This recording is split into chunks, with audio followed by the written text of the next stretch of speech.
Good morning again, everyone. Welcome to this week's post-cabinet briefing. I am Philomena Robertson, Press Secretary to the Prime Minister, welcoming you to this session today. Thank you to the members of the media who are present here, and to our listening and viewing audience, thank you for joining us. My guest today, Minister for Climate Resilience, the Environment, Forestry, Fisheries, Disaster Management and Information, Senator Simon Steele. Thank you for being here. I must also acknowledge the presence of our Minister with Responsibility for Information, Senator Winston Garraway. Today, as you would imagine, based on the portfolio of the Minister present, we'll be talking largely about climate resilience. There are quite a few things happening in that space. This week, we have a mission from NYU here in Grenada. He will provide an update on the launch of the Caribbean Climate Smart Accelerator, which took place in Jamaica quite recently. Also, he'll look at last week's workshop with the Green Climate Fund and German development partner GIZ funded country program for climate adaptation. He'll also provide an update on where we are with the Sagassam Action Plan, as well as an update on the styrofoam and plastic ban, which goes into effect quite soon. On the subject of education, Senator Steele will also offer some clarity on students who were previously granted scholarships by the government of Trinidad and Tobago, and the students who will this year be funded by the government of Grenada to attend school in Trinidad. We'll also look at scholarships provided by the government for students attending the St. George's University. And of course, tomorrow will signal the launch of the awareness campaign for the upcoming referendum on the CCJ, and Senator Steele will speak to that as well. Before I actually ask him to make his introductory statements this morning, I encourage everyone present to turn your cell phones off so that we do not have any interruptions to the proceedings. Senator Steele? Well, thank you very much, Philomena. I think this is our first session together, so I'm looking forward to this. So a very warm good morning to our viewing and listening audience. So I'd like to start by updating you on a mission from New York University, which starts today, which is part of the Green Climate Fund funded program to establish Grenada, St. George's specifically, as the first climate resilient city within the region. This is a very innovative, very progressive project which is aimed at maximizing our resilience, specifically within the St. George's region, and minimizing the economic and social impacts, negative impacts of climate change. You'll be hearing a great deal about this project over the coming months. It's a long-term project which will, if once successfully implemented, will be a very transformational project, not just for the town of St. George, but also for Grenada as a whole. And it will be an opportunity for Grenada to be a global exemplar in the area of climate resilience, specifically focused on cities, to not just the region, but to the rest of the world. Within this project, there are 9 specific areas which will be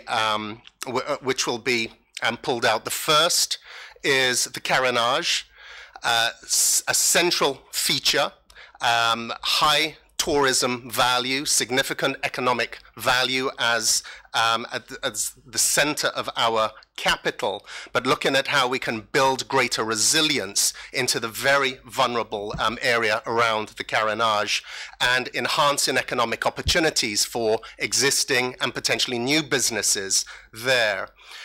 The second area is the southern corridor between the town of St. George and the airport, areas of which are highly vulnerable to climate change. The third area is the airport itself, as a low-lying area at Point Saline, highly vulnerable to sea level rise. So looking at building in climate resilience there. St. George's University, a significant economic contributor, 20 to 25% of our economy. So we'll be working with St. George's University together with NYU as to how we could build greater resilience into that economic engine of ours. Other areas include sewage treatment for the South, urban planning for the town and within the South. We are all aware of the major traffic congestion issues that we have. So that will be an area that will be looked at. Significant national capacity building in the area of climate change, climate resilience, and a number of community projects. There is a side project that's included within this, and this is looking at the Grenville Coastal Road, not the town of St. George, but it was identified in the exploratory mission by SGU and the Green Climate Fund of the significant vulnerability that exists in the Grenville area. So the inclusion of the Grenville Coastal Road has been included within the project. This week, there is a 5-member team from NYU. NYU is seen as a global leader in the area of urban planning and climate resilience. So we have a world-class team that will be here with us. This is the first of 6 missions to Grenada, which will take place over the course of the coming year, which is the duration of the project. And there will be significant stakeholder consultation, both with government and non-governmental institutions. So the process is highly collaborative, highly inclusive. So we have a national view and national input as to the interventions that will come out of this project.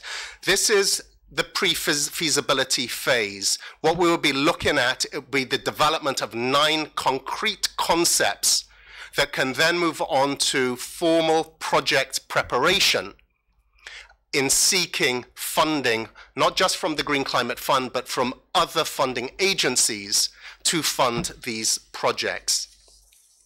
The second area I'd like to cover is the recent launch of the Caribbean Climate Smart Accelerator. That launch took place on the 9th of August in Jamaica.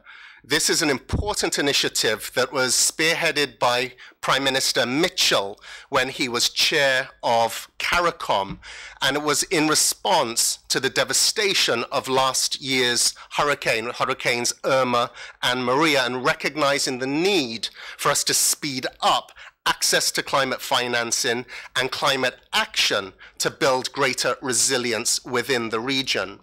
The launch that took place on the 9th of August was led by Prime Minister Holness of Jamaica, together with Sir Richard Branson, the founder of Virgin Group, the president of the Inter-America Development Bank, Luis Moreno, Didacus Jules from the OECS, the World Bank, and Grenada was represented by Dr. Angus Friday. So coming out of the launch, there'll be an initial investment in the accelerator of $3 million from the IDB, a further $1 million in services in kind from the World Bank. And this is part of a $1 billion investment by the IDB in the Caribbean region for climate action and the building of climate resilience within the region. The third topic is last week there was a 5-day workshop under the theme Getting Grenada Green Climate Ready Project. This is another Green Climate Fund funded project together with the German development partner GIZ, which is looking at developing a Grenada-specific country program for climate action. And this is based on our national adaptation plan, our national determined contributions, but how that looks in a very strategic form in terms of national action that is required. And the idea is that projects will be identified, which again would attract climate financing by the GCF and other development partners. This workshop was run in conjunction with GIZ, with the Ministry of Finance. The output of last week's session will then feed into another process that has taken place, a complementary process by the National Climate Change Committee, which is a cabinet-appointed committee with government and non-government stakeholders, experts in the area of climate change. And what we are seeking to do, the development of the country program, is a long-term, comprehensive plan as to the action Grenada must take. But instead of waiting for the completion of that process, which we know is going to take many months, it could take up to 18 months to complete, the National Climate Change Committee is looking at those immediate interventions, those obvious priorities that are based on our national development agenda, where climate action is required, to identify those projects, pull them out of that activity, so that we can immediately start building concepts, building projects that we can go, again, not just to the traditional climate financing partners, but bilaterally to friendly governments that have resources that are available to be engaged in terms of financing these programs. So we are preparing a long-term plan, a long-term strategy, but not waiting for the completion of that. Whilst we're waiting for the cow to grow, it's the grass to grow, the cow is starving. So this is to accelerate that process. So turning to sargassum, we have provided a number of updates, and the inflow of sargassum to our shores continues. That invasion continues. This is a problem that is not only affecting us here in Grenada, but it's affecting many of our neighbors within the region, and it's costing us collectively many tens of millions of dollars. This year alone, the government of Grenada has already invested over $1 million in clearing our coastlines. And this is a problem that is not just a short-term problem. It is a problem that is here to stay. It is as a direct result of climate change, and is something that we have to manage and something that we have to adapt to. Recent satellite images show that the month of September is going to be extremely problematic for us. There are large mats of sargassum out there that is moving towards us and our neighbors. Right now in Grenada, we have a major issue in the Soubise and Marquis areas. For the past 2 months, we have had heavy equipment clearing the sargassum as it comes ashore. But what we have found, based on the work that is being carried out, the negative impact on the beach from use of that heavy equipment is proving problematic. So there is going to be now a shift in approach to manual removal of the sargassum.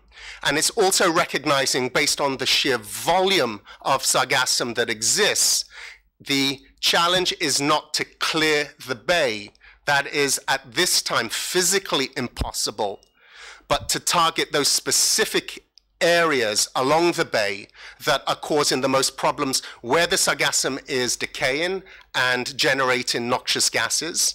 We have also identified other areas where there are blocked drains that are exacerbating the situation.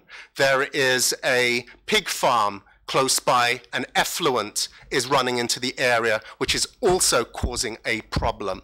So the short term is to address those specific areas, address those so that, as I said, the health impacts can be minimized. But then longer term, we're looking at a multi-pronged approach, which includes the manual intervention, so the mobilization of our environmental wardens to hand clear those targeted areas, the acquisition of specialized equipment, both onshore and offshore, so the purchase and operation of those equipments.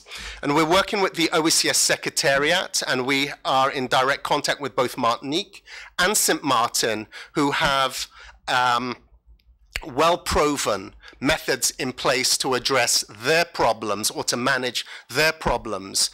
Cabinet approved a team from Grenada to visit both Martinique and St. Martin so they can have first-hand experience as to what is taking place and for recommendations as to equipment acquisition and operations for us here in Grenada. In addition to that, we have approached the Japanese government on behalf of our OCS neighbors for both technical and financial support for the ongoing management of this, this problem. So once again, this is a priority issue for us, and priority action is taking place. But it's important for us to recognize and realize this isn't about solving the problem. The problem is too big for us to solve, not just nationally, but regionally. But it's a matter of finding solutions as to how we can best manage it short, medium, and long term. So now moving on to styrofoam and plastics, you would all be aware that we passed in both houses the Non-Biodegradable Waste Control Act, which serves to address plastics pollution, and specifically the use of styrofoam and single-use plastics. We are all aware of the environmental hazard that it creates, and the passing of this progressive legislation is Grenada's efforts in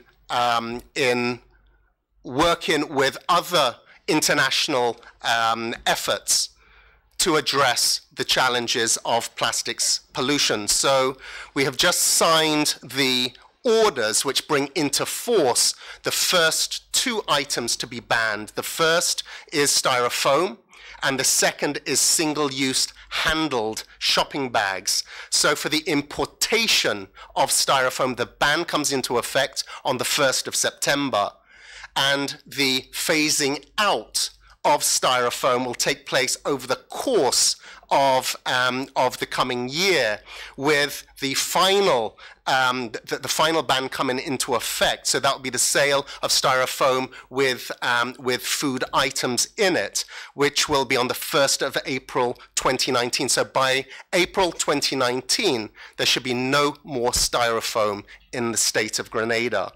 Regarding single-use handled plastic bags, the importation ban will come into effect on the 1st of February 2019, so we have time to transition to that. With the final ban, the last carrier bag being able to be sold in this country the 1st of February 2020. So again, over the course of a 12-month period, the phasing out of single-use plastic bags.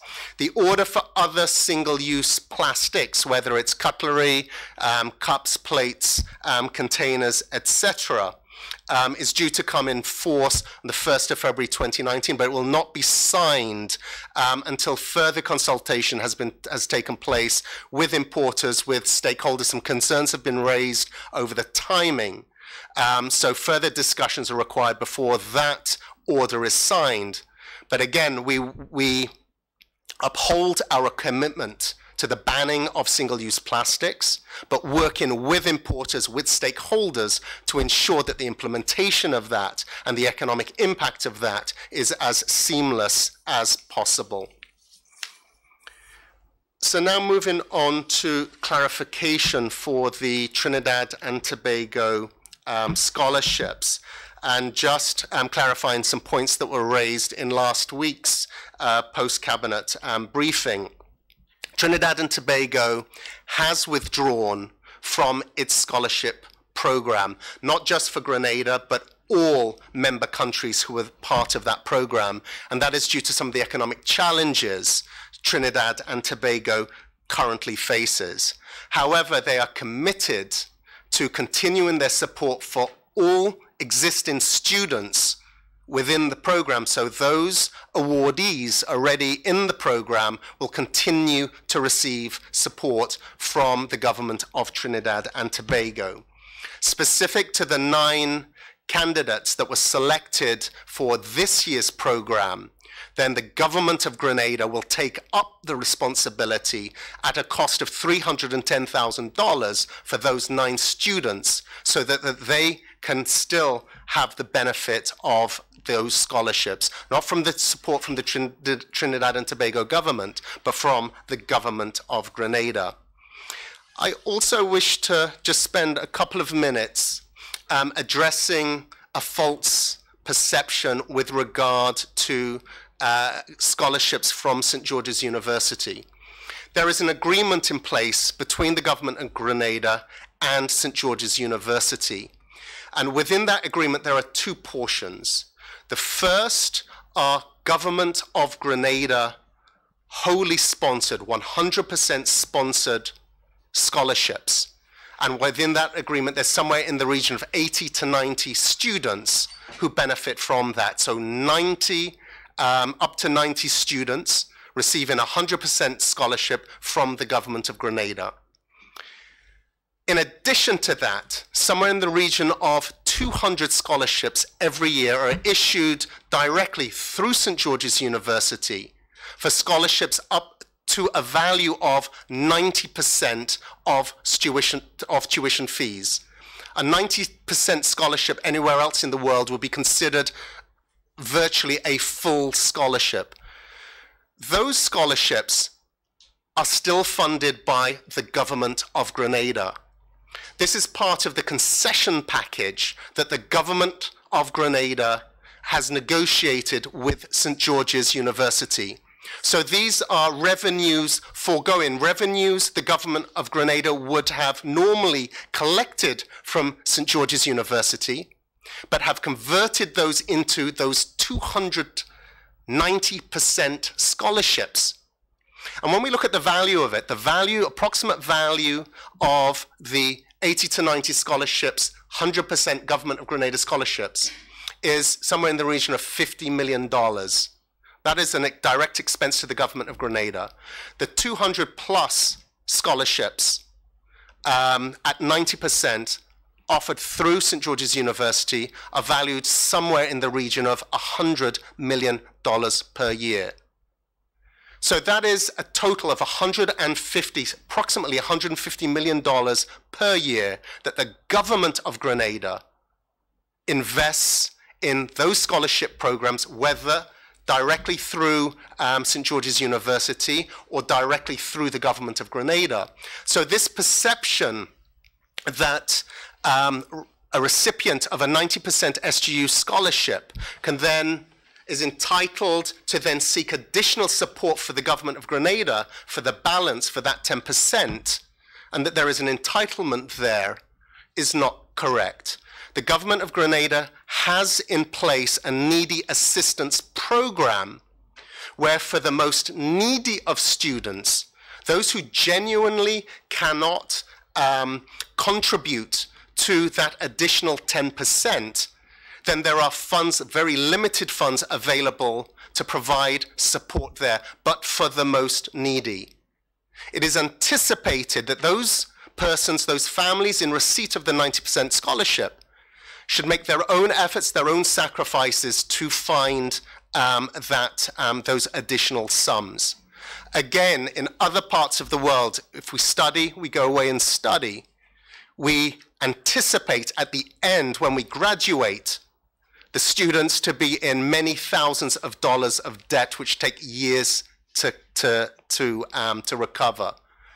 What the government of Grenada is offering through its scholarship programs, either through the 100% through government, is to remove that burden completely from students, or through the 90% scholarships through SGU, 90% of those costs.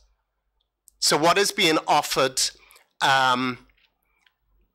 is extremely attractive and is a significant commitment and a sign of government of Grenada's significant commitment to educational development and the development of our young men and women in Grenada, Carriacou, and Petit Martinique. So the final area I wish to cover is just announcing tomorrow's campaign launch of the CCJ referendum campaign.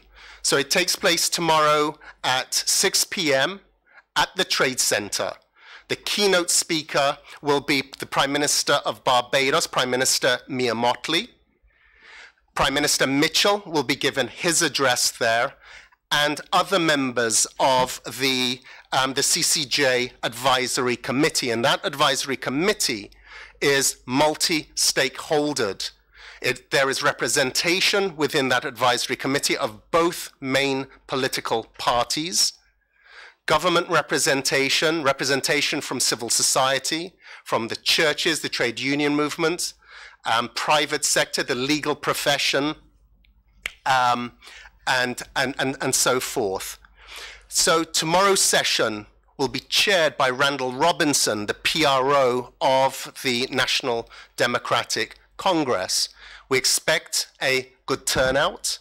The program will outline the plans moving forward to the referendum, and it should both provide both entertainment in addition to important information on the referendum, on the importance of the CCJ, the importance of this decision point for all Grenadians. So on that note, I'd like to conclude. Thank you very much, Senator Steele. A wealth of information there, as we usually have at these post-cabinet briefings. I now invite members of the media to ask their questions. Please introduce yourself and the media house that you represent. And please, ladies and gentlemen, let us try as far as possible to stay on the subjects outlined, those covered by the minister here this morning. The floor is now open for questions.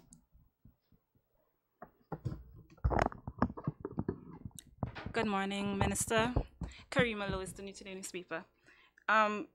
Just some clarification. Did you say that the importation ban for the styrofoam will take effect from September 1st or 31st? The 1st of September. Okay. In relation to the Caribbean Climate Smart project, what is Dr. Angus Friday's role in that project? So during the launch, he was representing us here in Grenada. Oh, that's just it. Okay, so he has no specific role to play. No, he's part of a team that's headed by the Virgin Group. There are a number of stakeholders that are involved in this initiative. You have CARICOM, you have OECS, you have a number of private sector individuals and country representation within that. And Dr. Friday was part of that initial team with Dr. Mitchell at the inception of this project last year. I'm going to go back to the styrofoam. Has government, do you guys have any specific alternative to the styrofoam as yet, in mind as yet? Yeah, so we've been working very closely with importers, so those importers who bring in styrofoam and alternatives, and we've been working very closely with them in terms of setting out the timescales for the transition from styrofoam to those alternatives, giving them time to source those alternatives, to start bringing those alternatives to market. So over the period starting from September, the importation ban will prohibit more styrofoam being imported into the country. So we had discussed with those importers what product they had coming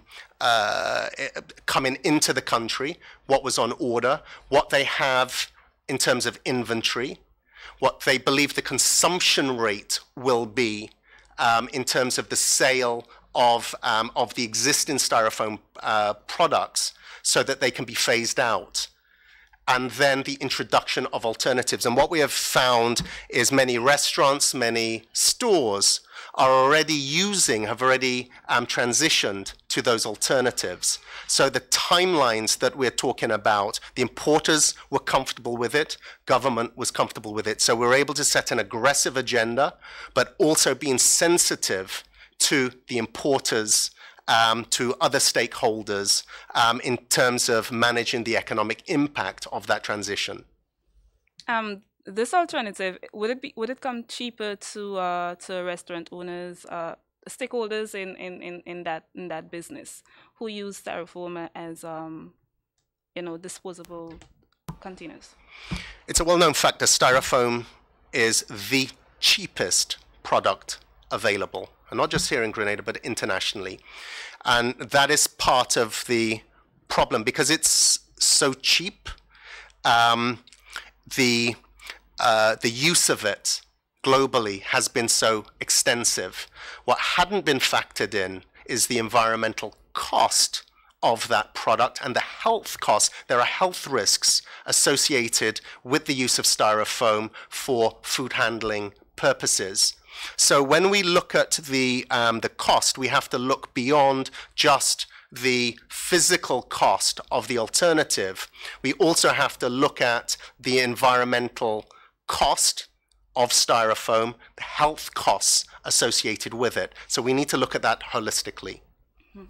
My final question, what was the cost incurred by government in relation to the flooding that took place in August? The flood, in relation to doing roadside cleanups and the damage that some of the farms that happened there. So what cost did government incur there? There was a thorough assessment, and the actual figure hasn't been derived at as yet, but we know it's many millions of dollars.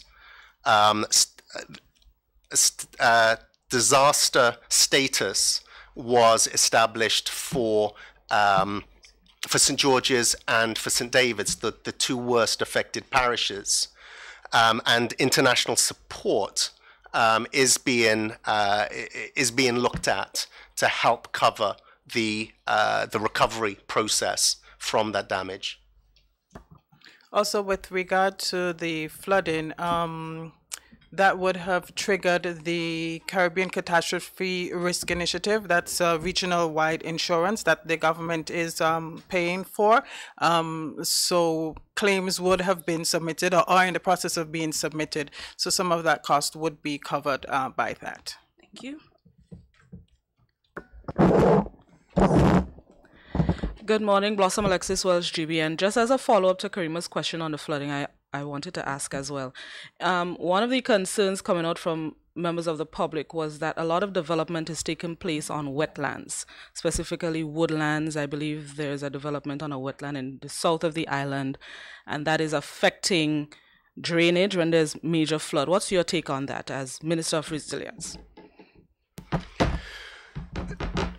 We need to look at, as a priority, our physical development plan. This is one of the areas that will be looked at by this NYU project, starting with the south of the country, but looking at those areas that are highly vulnerable to climate risk and putting in place planning criteria and processes that will help address that. So it is something that we are very much aware of. There is no easy fix to it, but we do and will be looking at our physical planning processes to ensure that as our urban areas start to expand, those areas that are highly vulnerable to whether it's to flooding or other climate impacts are kept to a minimum. I also noticed some development done by woodlands as well. On the other side of the development, there's a project going through maybe to dig through some of the mangrove in that area. I just wanted to know if it was a government project. I don't know about the specific project you're referring to. Just on the next side of where the containers and so are in the land that's been cleared, where the major flooding was in woodlands. there's a project to dig through some of the mangrove. Okay, I'm not in a position to answer that. Okay, no problem. And as it relates to the climate resilient city, what's the cost to government to get, say, Carnage, you mentioned the airport, and so what's the cost to get us to the first climate resilient city? Well, the first thing is we would be seeking to access grant funding for as much of this as possible. Looking at the scale of the projects that have already been identified, we anticipate the cost to be somewhere in the region of $300+ million. These are going to be significant investments.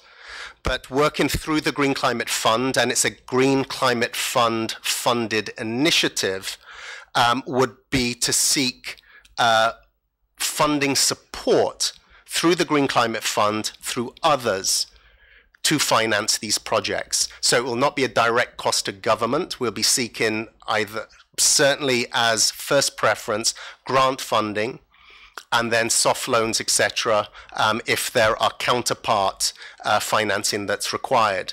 And this is in keeping with a recently approved Green Climate Fund project, the G-Cruise project. So this is a climate resilience intervention in the water sector. It's valued at somewhere in the region of $125 million, of which the majority of that is grant funded through the GCF. There is additional support from the government of Germany, and a small portion which is counterpart funded by the government of Grenada. So it's working on that model that will seek to fund the Climate Resilient City project.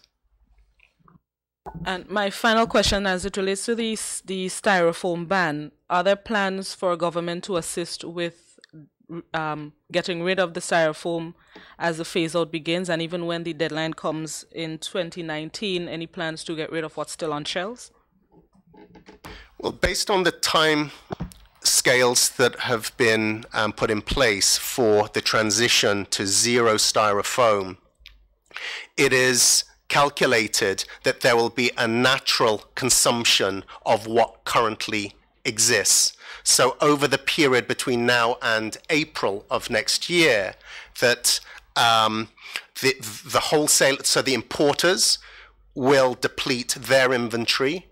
The purchasers, the stores, etc., who purchase will deplete theirs, and then, you know, the end users, it will be depleted. So it'll be naturally phased out.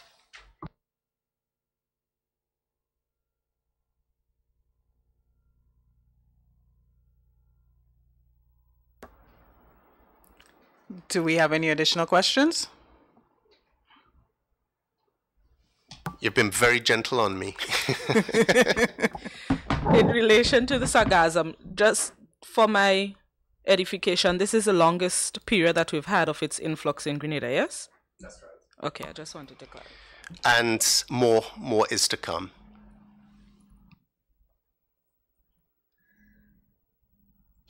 And the project to get rid of it on our beaches, we're still using the excavators, and so we've done away with that. No, specific to Soubise, there will be no more use of the heavy equipment, because, as I said, we've seen the damage outweighs the benefit of the clearing. So a more environmentally sensitive method through manual labor will be used to continue the clearance. So large volumes have already been removed. The rest, as I said, will be tackled by hand, but focusing on those areas of greatest problem.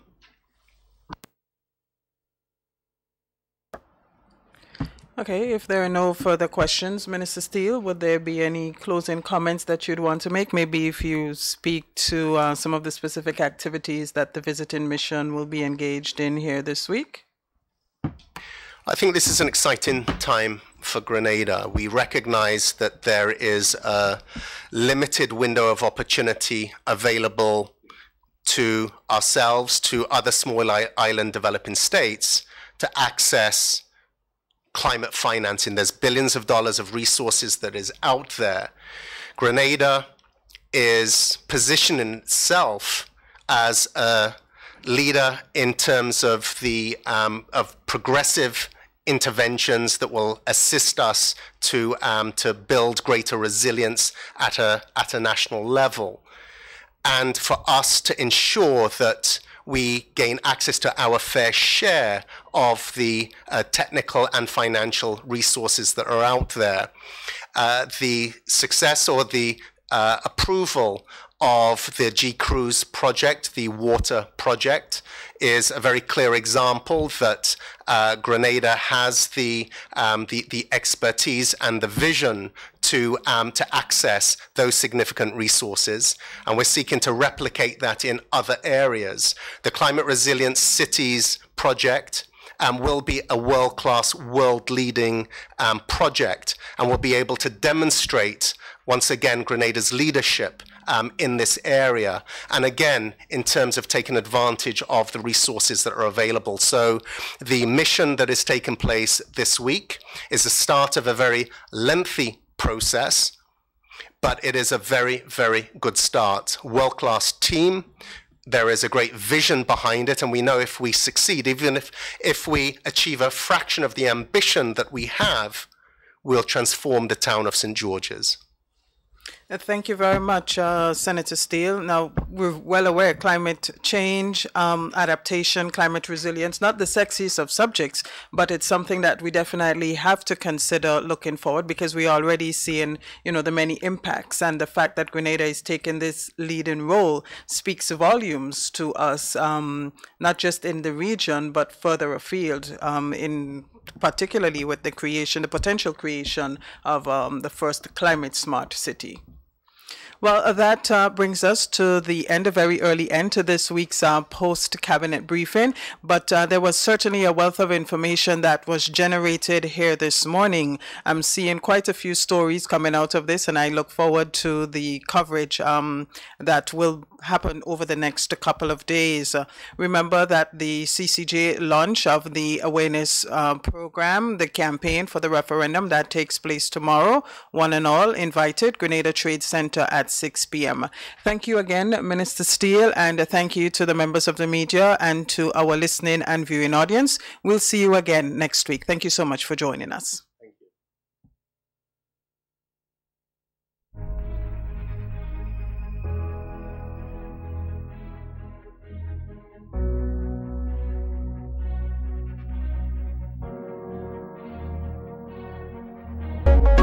You are invited to a public session on the Caribbean Court of Justice this Wednesday, August 29th at the Grenada Trade Center. Come and hear a special address by Barbados Prime Minister Mia Mottley, as well as presentations by members of the local CCJ committee. Also, come armed with your questions and comments as we host a full interactive session. It's a special session at the Grenada Trade Center from 6 p.m. this Wednesday. It is the launch of the public activities as Grenada gets ready to affirm the Caribbean Court of Justice as its final appellate court. We are supporting the CCJ as we break the chains of colonialism for one united Caribbean. If you are West Indian, then show me your day. Put something up in the air. Antigua, put your flag up. Barbados, put your flag up. Grenada, put your flag up. It is said that education is the key to success. The Grenada Development Bank believes this to be the truth. Hence the reason we have made it our prerogative to ensure that your key is in safe hands with us. Here is how you can unlock your success with an education loan from the GDB. We offer you 3 loan options. We've got our regular student loan, our work-study student loan, and our special student loan. Our regular student loan is for persons who wish to pursue full-time tertiary level education. If you are a permanent employee who wish to study while continuing your employment, then our work-study loan is for you. Our special student loan is in collaboration with the government of Grenada, geared towards vulnerable persons who would like to pursue higher level education. Remember, you must have proof of admission from a recognized institution here at home or abroad. All our loans are 100% financing with interest rates as low as 5%. Get your funding from GDB today for your tertiary level education, your technical training or vocational training, even professional development, with up to 12 years to repay. Your future success is today. Grab it now.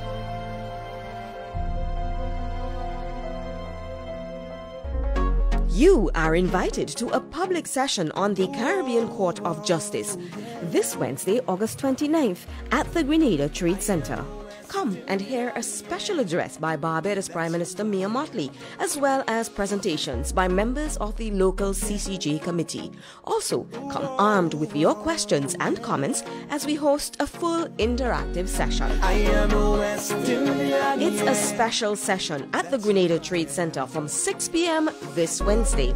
It is the launch of the public activities as Grenada gets ready to affirm the Caribbean Court of Justice as its final appellate court. We are supporting the CCJ as we break the chains of colonialism for one united Caribbean. If you are West Indian, then show me your day. Put something up in the air. Antigua, put your flag up. Barbados, put your flag up. Grenada, put your flag up.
Good morning, Grenada. My name is Devon Romain. Yeah, I'm sitting solo today.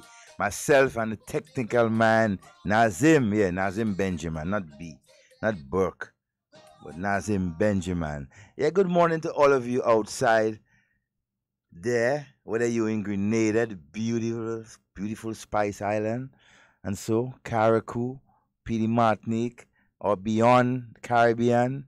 Yeah, the diaspora, New York, Miami, yeah, Toronto, London, wherever you are. Good morning to every single one of you joining us this morning. As it was earlier on the post-cabinet briefing, yeah, the person up this morning was none other than Senator Simon Steele, minister responsible for forestry and climate resilience, and he had a mouthful to talk of this morning, from the Green Climate Project to the CCJ, and so on. We will touch a bit on some of them within the next hour as we move along. Good morning to all of the stations this morning carrying us live.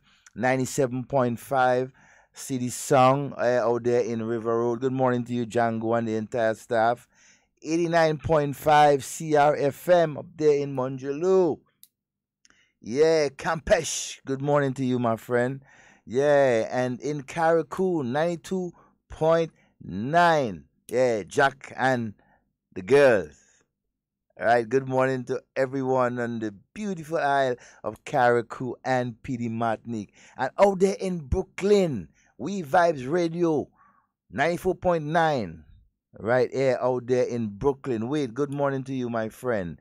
Yeah, and as we go along this program, you can call us at any time. The number is 440-7377. Yeah, 440-737 and 347-329-3101. So give us a call at any time, right, during this program.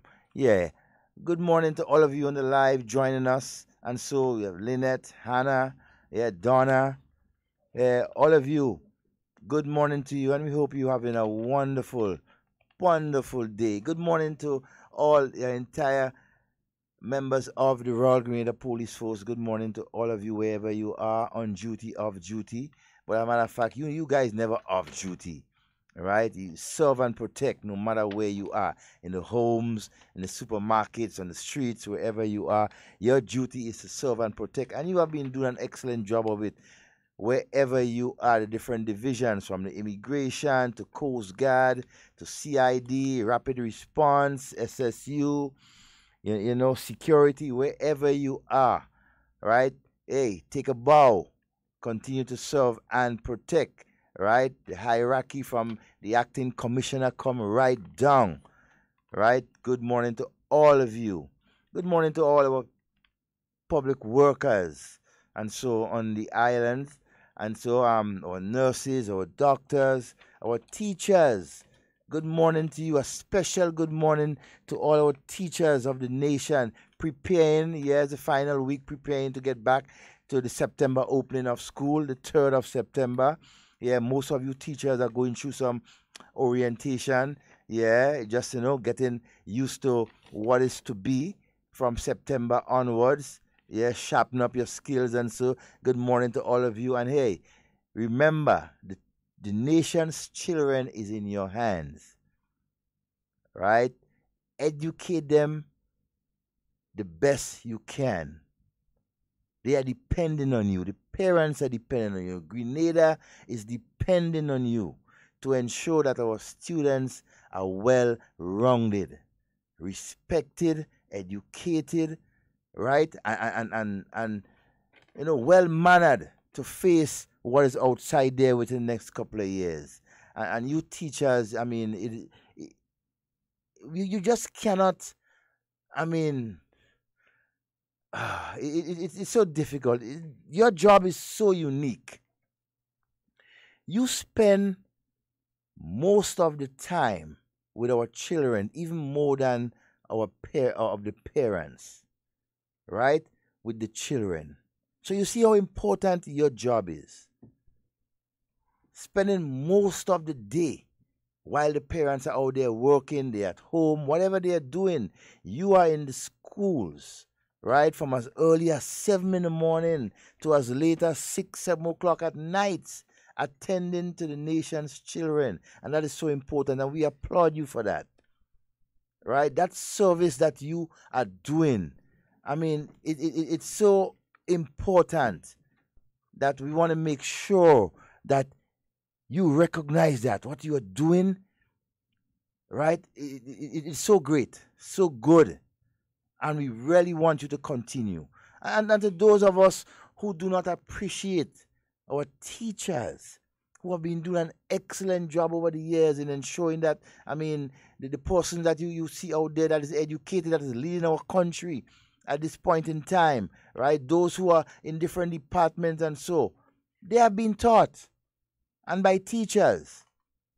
So we must continue to praise them. We must continue to respect them, right? And give them that support that they so need and deserve from all of us, from government, from the average person on the street, from parents. And so respect them. Give them your support. It is so important. And to our students, heading back to yet another school term, yes, September. I mean, we hope that all the little bits of nitty-gritty has been put in place, the school books, the uniforms, and so are there. We hope at this point in time that you going through some of your workbooks, familiarizing yourself with it, ensuring that when you get there in September, right, that you will a little more understand what you're dealing with than just getting into it. So my advice, parents, students, all the books that you have received for the new forms. And so go through them within the next couple of days. Familiarize yourself with them. Advance yourself, right, with them. And so it will be much easier for you to grasp when the teacher is in front there teaching, and so it will be better for you, right?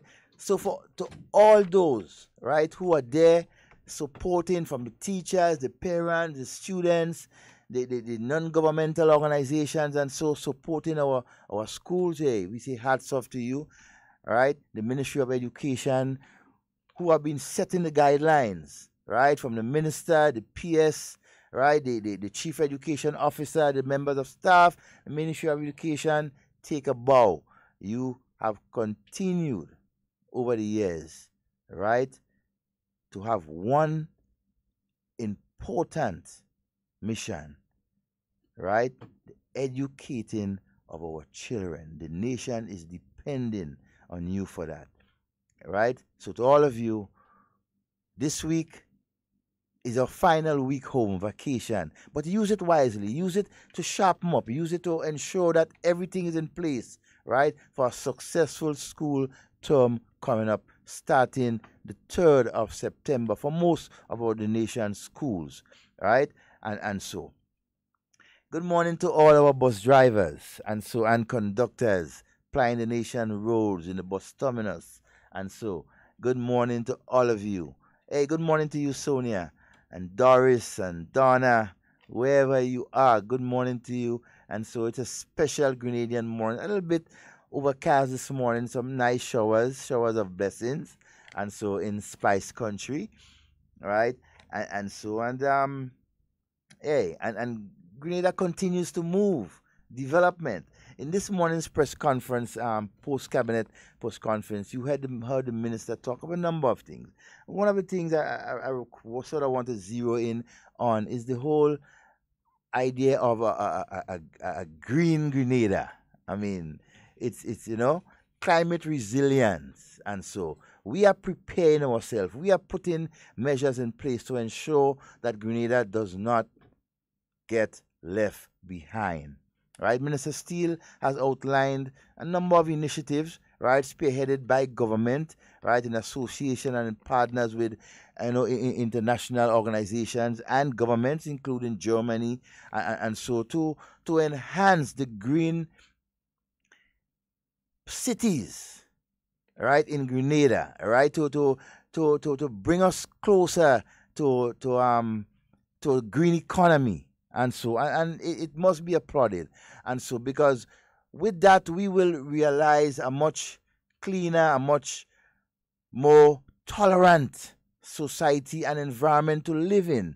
And so, right, topping that off also, it will be so good for our economy, right? The millions of dollars that will be pumped into Grenada through these programs and projects, and so over the next couple of years, right, you will realize employment, you will realize the development of our country, and that is what is important, right? The training of our people to pick up most of these jobs, and so long-term sustainable jobs, right? Millions of dollars, right, is being sourced to ensure that Grenada is in line when it comes to the green economy, to the green climate. And so, I mean, we have heard over the last couple of weeks, Grenada having access to over $100 million to do water projects around the island. And so, right, to enhance the capacity to bring us up in line with the amount of persons and households that has to be served by NAWASA. And so when it comes to water, we will see the development of so many different water systems around the islands, right, to bring us in tune. That is progress. That is where we need to go, right? And we need to support our government, right, and our ministers in their drive to ensure that these benefits are realized. Let us think Grenada, not personally, not about political party or organizations. Let us think Grenada, and thinking Grenada, we're thinking of every single person on this tri-island state, not just a few, but everyone who will be affected. Right? Very, very important for us to get in line and to be part of what is to come. Make no mistake of that, Make no mistake. That is where countries around the world are heading, and we cannot get left. We have to be a part of what is going on, right? We've seen that some information from the minister when it comes to the whole question of the carnage, and so would be St. George's around there might be the first green city around, perhaps in the Caribbean. I mean, that would be a remarkable achievement by this government. And so Grenada has been taking the lead in ensuring that we move, right? We move our people and our economy, our country to a different level, right? And so recent reports has also come that over $6 million has been received for the refurbishment of Fort George, formerly known Fort Rupert. Fort George, Fort Rupert. That's the headquarters of the Royal Grenada Police Force. We understand that the relocation of that headquarters to another location to be determined by government and the police, and funding has already been allocated. I mean, that project, that enhancement of Fort Rupert will be a major project, not just for the food, but for our tourism product, for the history of our country, right? And this project has been led by most likely the Ministry of Tourism, who will be spearheading. I think one of the point person out doing that is a gentleman by the name of Mr. Francis Robinson. So he is one that will be spearheading that project, and so ensuring that Grenada get its own, right? So good things, big things are happening for us, right, in this country. But we have to stay in tune, right? We have to understand the sacrifices that has to be made, right, to get there, right? Give us a call. The number is 440-7377, 440-7377. Give us a call. It doesn't have to be on the topic that I'm discussing, right? It could be something that of concern that you want to raise. Call us. Let us know what is going on. 347-329-3101. Okay. The Ministry of Health, right, coming from the Senior Environmental Health Officer, and so from the Ministry of Health, the fogging schedule, right, from Monday, which was yesterday, has gone, 27th August. The areas that will be concentrated on over the next couple of days. Very important to note, right? Yesterday, Monday, the 27th of August, they were in the areas of Tempe and its environment, Montparnasse and its environment, right? Primarily, and this stage of fogging, right, will be primarily around the areas of the schools in the different parishes. School is about to open. We have to minimize the effect, right, of the mosquitoes around, right, the breeding sites around our schools, and so for our students returning and our teachers, and so very important. It's not that the entire country will not be fogged, but they are targeting specific areas this week, especially around the schools. So yesterday we had Tempe, Montparnasse and the environments. Today, Tuesday, the 28th of August, St. David's, including Westall Secondary School, Current Government School, St. Dominic RC, St. David's RC, and Vincent's RC School, right? So in St. David's, the residents around these areas, right, can look forward to seeing members of the Ministry of Health, right, around your area, checking on the different sites, different areas, and so around the schools and the surroundings, right, for containers, for areas that the mosquitoes are breeding that they need to pay attention to, right? So please have patience with them and support them in all ways that you can, right? I'm sure that they are in St. David's at this point in time, making their rounds, preparing for the 5 o'clock schedule, 5 p.m. schedule when the fogging will start on Wednesday, right? schools in St. Andrews, including Paraclete, Lafayette, and Budge Grove, right? So it will be mostly in the what we will call the St. Andrews Northwest District, right? You have around the Paraclete area, we have the Lafayette area, and we have the Budge Grove area, right? Now these areas will be fogged tomorrow, right, from 5 p.m., especially around the schools, right, where the schools are located and the environment, and primarily other areas that they may see, necessary to fog because of the infestation of the mosquitoes. And so on Thursday, right, all schools in St. Patrick's from 5 p.m. fogging commences, right? On Friday, the 31st of August, schools in St. John's and St. Mark's will be paid attention to.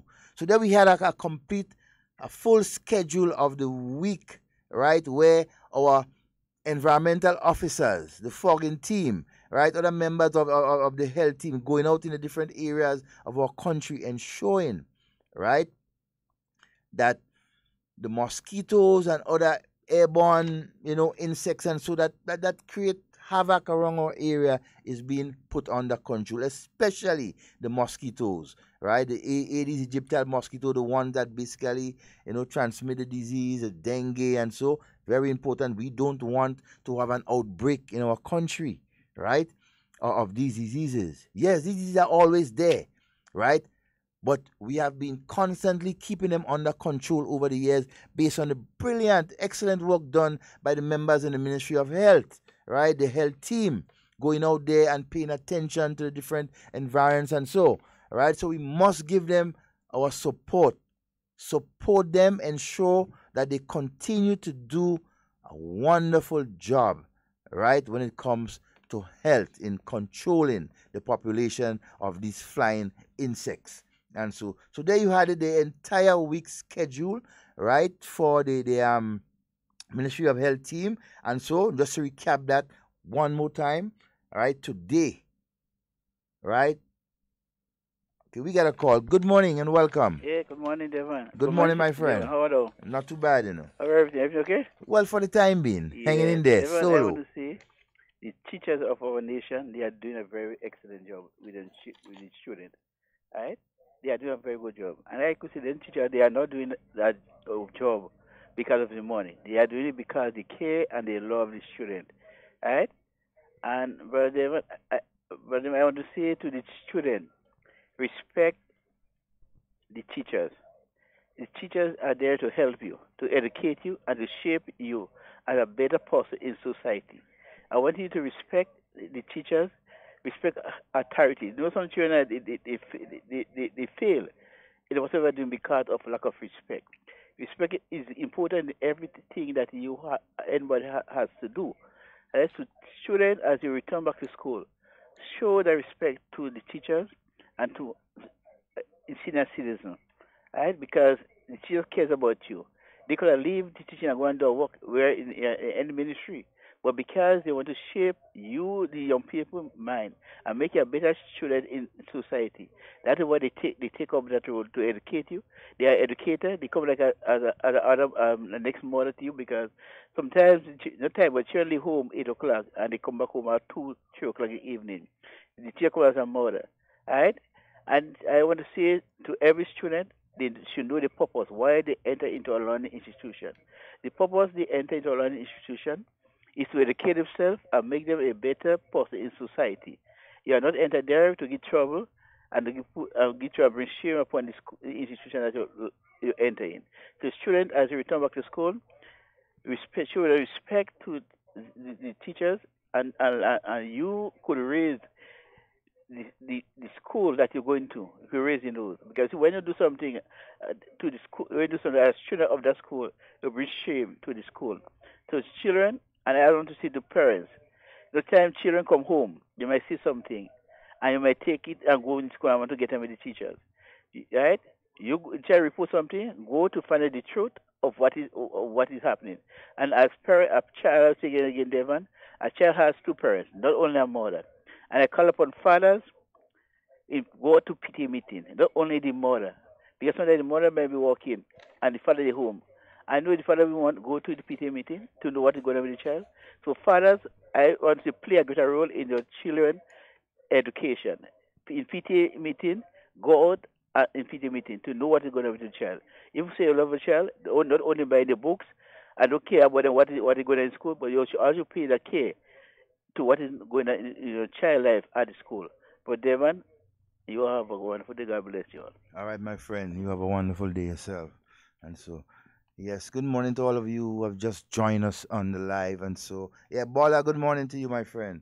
And good morning to all the bus drivers, wherever you are in Grenada, the different bus terminals and the vendors, right around our country, providing the fresh fruits and vegetables to the nation's people. And so we say good morning to you and enough respect to you, right? And showing that the nation eat local and stay healthy, right? Very, very important. I want to get back to the whole question of the back to school and everything like that. But just before that, I want to touch on one or two things that was mentioned in the in the press conference this morning, and so also concerning education. A lot of persons has always continued doubting, right, the resilience and the efforts, the seriousness by this government to provide education for its people, right? And I have no doubt at all, right, the sacrifices that this government has been doing over the last couple of years, ensuring that the nation's future is being secured. And so we have heard a lot of ramblings and so about the whole question of the scholarships given to us by Trinidad and Tobago, and there was Trinidad pulled out of it because of whatever issue. But so many things has been said about this government. Oh, the government can't live up to their responsibility, and so they owe the Trinidad government how much money and blah blah. Rubbish, garbage, right? To those of you who continue to spread that, and so, right?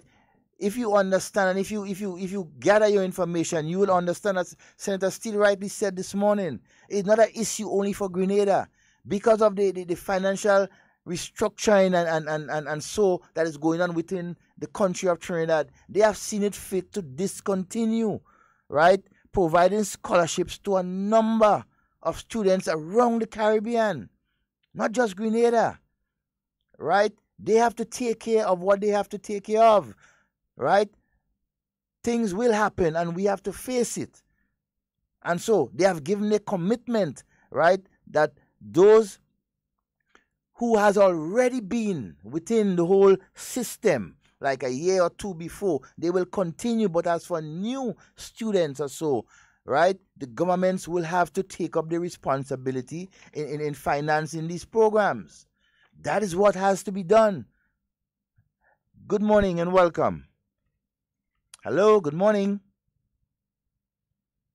Good morning. Yeah, so those of you who continue to spread misinformation, right, and to scare persons, making them believe, right, that this government is not taking care, right, of the education, that is wrong. Hello. Good morning and welcome, Good ma'am. morning. And how are you doing?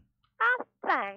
Oh, nice to hear you. What about you? Well, hey, I'm taking it easy. Nice to hear your voice. What about Senator Sheldon? Senator Sheldon, he's all right. He had some other matters to take care of this morning. What I So, would like to hear is the garbage men and them. yes, the sanitation inspectors. Eh? The sanitation inspectors. That's right. Those sanitation inspectors and them. We have to have a little sympathy for them too. I never hear nobody talk about them. And they're doing the best work they have in Grenada. I know. I do business with the Prime Minister, with the work and the ministries and so on. If we don't have a cleaner, we don't. Grenada don't clean enough. Exactly. And yesterday, boy, the guy struck come up. My God, brother Devon, that real perfume, you know. But why some people doing this kind of thing? They have a whole, they have a show, they have a cutlass in the yard. when they clean the fish belly and thing, don't put it in the garbage bin. Though that is wrong. Dig a That is hole. well wrong too. Yes, dig a hole and put it in the earth. That's right. Dispose of Dig it. a hole and put it there. They putting it in the garbage according to how long they have it there. And those poor little brothers is our brothers are there by the chalk. And if they don't do it, we don't think it, you know. And long ago, those boys and them is so clean the market. I'm telling you, wash it down. Them doing the biggest work in Grenada. Yeah, they are So definitely. that's why we must take care of them. All right, I will. And I'm glad you mentioned that because, I mean, mention has not been made of them, I mean, very often enough. Give them the praise that they deserve. That's right. All right? Okay, Miss Jacob, you have a wonderful You day. have a blessed day. God bless you. Love you, sweetheart. Love you too, Miss Okay, Jacob. bye-bye. Take care. Yes, good morning to everyone. Kami, good morning to you. I hope you're doing fine. All right, understand that, you're going through a little bit of, your problems with the foot and so. But hey, God is great. He's in control. Good morning and welcome. Good morning. Morning, sir. What's up? Not too bad. Hey, Curtis. Listen, me, I'm calling from Carriacou and I'm talking my mind. This is one of the best government passed through Grenada since I know myself. This government is one of the best. I support you. Yeah, well, no joke. Yeah, serious thing. Is everything all right with you? Oh, well, Curtis, hey, short and sweet. Good morning to Carol. Good morning to Carol. Dakota, how you doing this morning? Hey, Lambi, oh man. Barbecue Lambi. Good morning and welcome. Good morning. Good morning, Devon. Good morning to you, sir. And wherever Mr. Scott is, yes. Good morning to you and good morning to your listening audience.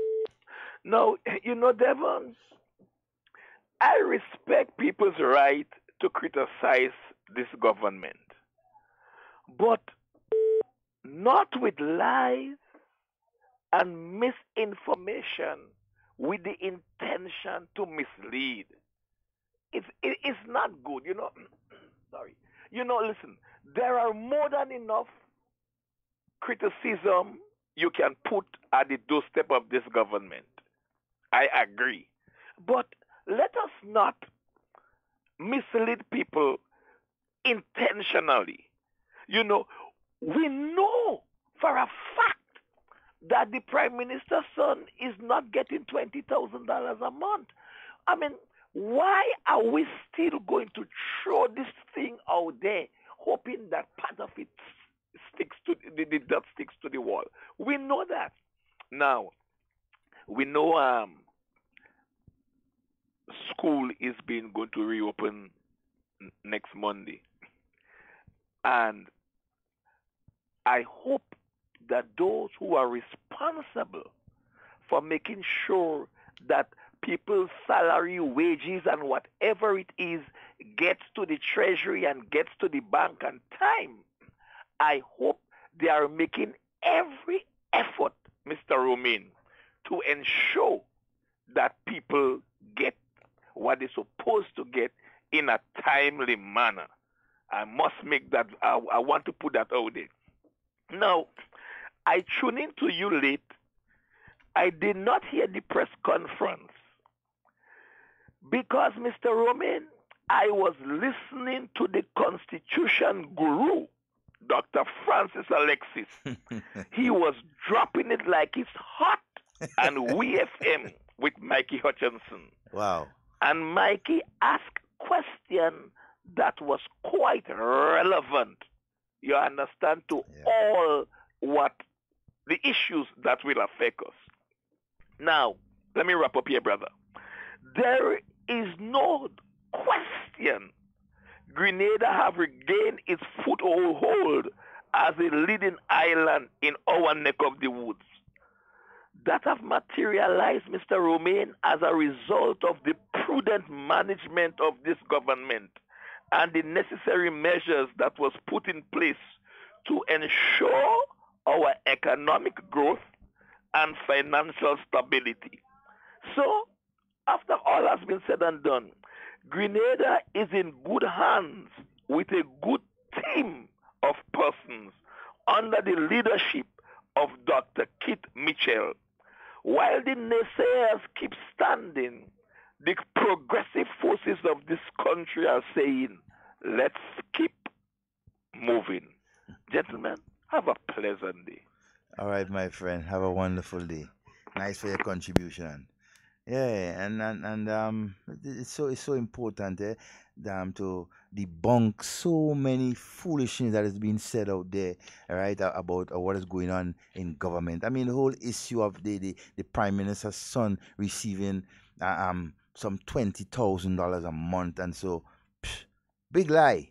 I mean, where is the facts about it? And not just that, not just about him, but there are other things that they are doing surrounding the prime minister to basically taint him, right? To make him look bad, and those around him, right, look bad. For example, the prime minister the prime minister's office, right, has had two vehicles, right, given to them for the detail for the prime minister. That is standard. The last time two vehicles were given to the prime minister's office to use for the prime minister was somewhere in 2008, 2009 by Trinidad, right? And it was not new vehicles, it was used vehicles. And so, right, now the prime minister's detail, right, the office of the prime minister has gotten two vehicles, right, for the transportation of the prime minister wherever he's going on island. And so on, these vehicles were ordered way before the election, right? So let's look at it that way. 2018 election, God forbid some crazy thing had happened, right? Because that's history, and NDC had won or get into office. These two new vehicles, right, their political leader, right, would have been driving in them up to this day at this point in time. So what is the big issue of two new vehicles being issued to the prime minister's ministry, right, for the purpose of transporting the prime minister, right? The other vehicles, right, are being used for other uses. For example, the governor general's office, and so the prime minister's ministry, right, for other use within. And so the prime minister is not moving around with four vehicles, and so he has a detail responsible for his security. And so we must give the right information. We must not make people believe that the government or even people around the prime minister, right, is wasting and spending money that they don't have to spend. For example, with the new vehicles that has been ordered months before the election. Good morning and welcome. Good morning. Hi, Devon? Yes, good morning to you, my friend. All right, morning to you, morning to Grenada. Hey, I just tuned in after a long time. Yes, boss. How you doing? Right. Well, right now I'm about to board a flight again. So I heard there was some talk about how much money Dr. Mitchellson is getting. Yes. What I want them to tell us is how much money that I believe the in-law of Nazim was getting. So don't just talk about what you think Dr. Mitchellson getting. Tell us how much money the in-law of Nazim was getting when he was at the ministry, and I think things gonna be even there. So have a good day, Grenada. All right, my friend. You take care. Yeah. Good morning and welcome. Hello, good morning. Hello, good morning. Good morning and welcome to the program. How are you doing, Evan? Well, not too bad, my friend. Okay, isn't it this thing regarding the vehicles is a normal thing ever since? Of course. I mean, I know that in a sense that the Prime Minister always have that, not that this vehicle, but all the time he had always two vehicles moving back and forth whenever around on a daily basis. Of course. So why it's become an issue today? Yeah? They have why nothing, it is an issue? They have nothing what is to it all talk about? about. I really can't understand. I mean, if you really have issue and you want to get on the media or you need attention, at least look for something which is more appropriate. You actually, I mean, if you're going to using those, way to get into media or to try to get attention of the public, I think not making any sense. That is rubbish talk. Yeah, Yep. that is rubbish talk. All around the world, people always have And not only Grenada Prime Minister, Trinidad, Barbados, all around you go, some places have more than that. So what it is all about? Well, you know what? They have nothing to talk about. So Yeah, but then if they have nothing to talk about, I say, I shut mean, up. it's better not to talk. Yeah, because if you're going to talk about that, something makes sense. Yeah, don't talk for talking sake. I just tell a lot of people that talk something which is making sense to you. And if it's not going to make any sense, those are things that will bring you down. Yeah? Well, they Because don't care what about. you're talking about is whatever it is in the next 15, 20, whoever the person there is in a waiting to maybe form the next government in the next 10 years, 15, 20 years. So whatever you're saying, whatever you're doing, whatever you're acting on, supposed to score a point for your party. Yeah? If those issues is not going to help you or you help your party, yeah, then no point in making those comments. You know what? It just don't make any sense to me. I mean, let's be really, really open-minded. Don't try to mislead people and to make confusion out of nonsense. This is foolish thing. All right, my friend. Have a wonderful day. Okay, man. Take care. Yeah. So let's just put this entire thing to rest. When it comes to the Prime Minister's detail and the security and what vehicles. I mean, as most of us know, the Prime Minister office has 3 vehicles assigned for his detail: a car and 2 black jeeps, and we always been seeing that from years gone by, right? And hey, that's a normal thing that goes on. Good morning and welcome. Good morning. Hello, good morning. Good morning. Devon? Hey, good morning to you, Cams. How you doing? Not too bad, you know. How you doing? Could barely hear Cammy. Hello. Morning, Mr. Devon. Listen to me. Yes, listen, morning. How you doing, sir? Not too bad, my dear. Talk to me. Time is Cammy. Yes, I know it's Miss Cammy. Good morning to you and welcome to the program. Yes, I did. Talk to me. You there, Devon? Yes, darling. I'm listening. I'm radio low. I'm not hearing you. Listen on the phone. Anyhow, Devon. Yes, darling. If you're hearing me, you know, I was in the hospital last night in the casualty. I want to say good morning to everybody who's listening. And good morning to the doctor, Dr. Thomas, Dr. McLeish, Dr. Phillips, and the nurses and casualty, Nurse Jacob and Nurse Scott. You understand? Yeah. And I want to let the Grenadian people know, I would appeal to you all, please do not say nothing about that general hospital. They take good care of me, Devon, because the next 49 with the grain that bus, they take good care of me. And people stop running on that little hospital. The nurses and the doctors, I want to thank them very much. And say good morning to Mr. Zingo and Mr. Depodine and his wife, and all my friends in America, Cathy and Cox, those in England, everybody, have a good day. But they're out now. All right. Out. Okay, darling. You understand? Yep. Devon, you there? Yes, I did, darling. All right. So I just want them to know that Okay. he was called the other radio station, and even the radio station, and run on the hospital. And they said my right last night. You understand? Yep. Yesterday, I ended up there last night. Dr. Thomas and them is very good doctors, and we must pray for them. And the nurses, it was wonderful. I want to thank them again from the bottom of my heart. And Mr. Depodine and everybody, have a nice day in America, you know. And when I go up there, Devon, I see another piece of the hospital. Yep. That where the first hospital was. Well, yes. That piece of work they done. You understand? Progress. And they say they're doing nothing. Progress. Anyhow, you all have a blessed day. And let's continue praying for our doctors and nurses. And I get all my medication in the health center. And I won't lie today. I ain't pay $1, not $1 for all this medication they give to me. Have a nice day, Grenada. Bye-bye. All right, Cammy. Have a wonderful day. And we really hope that you get well quick. And we know it's a challenge. And so with you moving around, but hey, you're resilient, you're strong, you understand, and you don't give up. So good morning to you, and I hope everything will be all right with you. And there are a number of persons on the live wishing you all the best, Cammy. All right?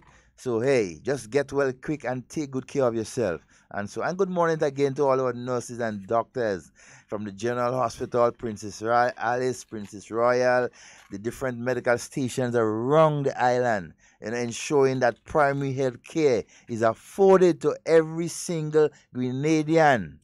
Right? It is a must. Health care is a must for our people, and this government, right, through the Ministry of Health, led by Honorable Nicholas Steele and his team in the Ministry of Health, doctors and nurses has been doing an excellent job with our health service. Yes, a lot more can be done and will be done, but we have to confess that we are much better than where we were. It is much better health-wise in Grenada than years ago. Things are more efficient. The service is much better. Our nurses and doctors are giving out their all. Despite the extra thing with their families and whatever, they have been giving the human service to the people of this country, and we must continue to applaud that. Not just Cammy alone should be talking about it, and so when she goes there and get the good service from the doctors, but all of us who have the opportunity to go there, and even our families to go there to get attention, we must appreciate and applaud the dedication of our nurses and our doctors, the health staff of the general hospitals and the different health facilities around our country. It is not an easy thing. It is a difficult thing to ensure every single person in this country is healthy. It is not their job alone. We have to do our part, right, in using preventive measures to stay healthy. It is a coordinated effort by us as a people and the people in the Ministry of Health. To our nurses and our doctors and the persons in the health profession, we applaud you. We give you thumbs up. We say thank you for what you have been doing and continue to do in the future, right, for the nation's people. Right? So, coming back a little bit again with this whole vehicle and the $20,000, let us put this thing to rest. Right? The facts are there, and so we must ensure, right, that our Prime Minister, right, is moved around in decent vehicles, just like we had other prime ministers moving around in vehicles that were comfortable. And so we must take care of our head of state, Prime Minister, Governor General, and so must be driven and be secured. Right? It's not a question about what they have. They don't have no say about what vehicle they want to ride with or what they want to choose. It is a priority, it is a prerogative, right, of the Prime Minister's ministry, by the Ministry of National Security, which includes the police and everything like that, to determine the most secure, safe route for our Prime Minister and our head of state, the Governor General. There must be no compromise when it comes to the security of these offices and the persons who hold these offices. No compromise whatsoever. So all the old talk about who have vehicles and what, let's put that to rest. The security of our country has to be paramount. Our Governor General and Prime Minister and even ministers of government must be secured, must be given the courtesy, right, of harm not coming to them. They are sacrificing. How much of us have put ourselves up for office, have exposed ourselves to dangers, right, in going out and sacrifice for their country? How much of us are willing to do that? They are dedicated and committed men and women out there who have given up their families and their comfort zone to serve Grenada. And we must respect them. We must give them what they deserve. They earn that. So let us not continue to prolong about what is what, especially when it comes to the security, right, of the leadership of this country. There can be no compromise whatsoever. None whatsoever. Right? Just finally touching off on the school and school children and everything like that. As I was saying, the school, new school term is about to be open Monday. And we expect everyone to play their role. From the parents to the teachers to the ministry to the bus drivers to the man on the street, to the woman on the street who have been looking out for our children in our absence. Let us together understand the importance of protecting and educating our young ones. They are our future. We all must come together in a concerted effort to ensure that they are safe, they are learning in a good environment, and they are comfortable. You can only get good results from persons when they are comfortable, when they are relaxed. Let us make the environment for our children and our teachers much more conducive, more comfortable, much more enabling for them to continue their tasks ahead. It is incumbent on all of us in this nation to play our role. Kami has been playing a role for years, ensuring that when our nation's children come through the bus terminals, that they don't loiter, just like the police. She ensures that she get them on a bus, give them money even if they don't have bus fare to go home. These are the kind of initiatives that we need our people to get involved in, to serve and protect in any way possible, but most importantly, to protect the future of our nation, the children. Let us not see them liming and doing foolishness on the bus terminus or on the side of the road and cast a blind eyes. Oh, that's not my child and I'm paying no attention. What if it was your child and somebody else did the same? Would you like that? Will you appreciate that? We are our neighbors' keepers. We have to look out for one another. Do not see another parent's child on the street misbehaving or being ill-treated or being abused and do nothing about it. It could have been your child or children too. Let us as parents and as citizens stop sharing out the abuse on our teachers who have been sacrificing their entire life to ensure that our students are being educated and prepared for the long journey ahead of them. For too long, parents, guardians have been going to the school and dishing out abuses to our teachers, right? And the caretakers in the different schools. We have to stop it. We have to understand that they are taking care of our children when we are not in a position to do it. We have to show them respect and give them the assistance they need.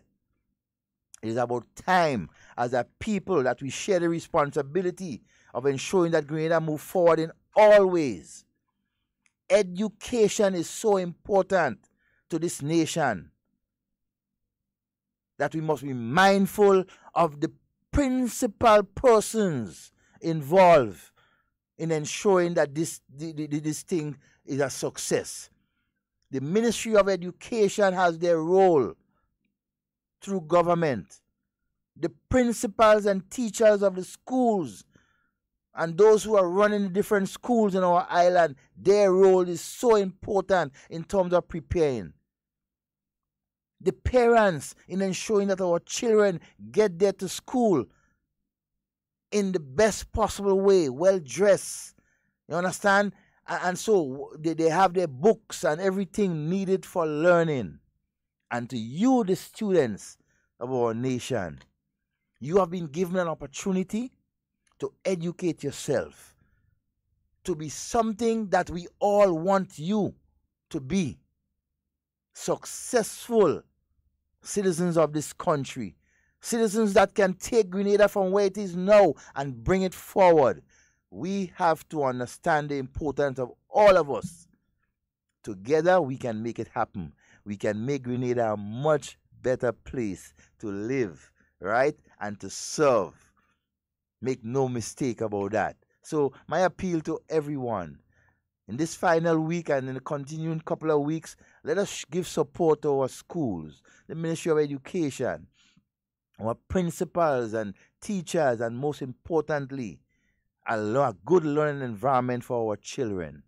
Our children is our future. We now take a break. We'll be back in a few minutes. You are invited to a public session on the Caribbean Court of Justice this Wednesday, August 29th at the Grenada Trade Center. Come and hear a special address by Barbados Prime Minister Mia Mottley, as well as presentations by members of the local CCJ committee. Also, come armed with your questions and comments as we host a full interactive session. It's a special session at the Grenada Trade Center from 6 p.m. this Wednesday. It is the launch of the public activities as Grenada gets ready to affirm the Caribbean Court of Justice as its final appellate court. We are supporting the CCJ as we break the chains of colonialism for one united Caribbean. If you are West Indian, then show me your day. Put something up in the air. Antigua, put your flag up. Barbados, put your flag up. Grenada, put your flag up. St. Kitts, Dominica, put your flag up. It is said that education is the key to success. The Grenada Development Bank believes this to be the truth. Hence the reason we have made it our prerogative to ensure that your key is in safe hands with us. Here is how you can unlock your success with an education loan from the GDB. We offer you 3 loan options. We've got our regular student loan, our work-study student loan, and our special student loan. Our regular student loan is for persons who wish to pursue full-time tertiary level education. If you are a permanent employee who wish to study while continuing your employment, then our work-study loan is for you. Our special student loan is in collaboration with the government of Grenada, geared towards vulnerable persons who would like to pursue higher level education. Remember, you must have proof of admission from a recognized institution here at home or abroad.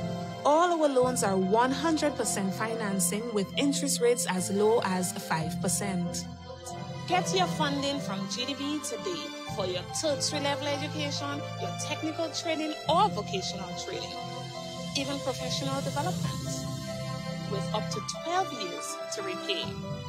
Your future success is today. Grab it now.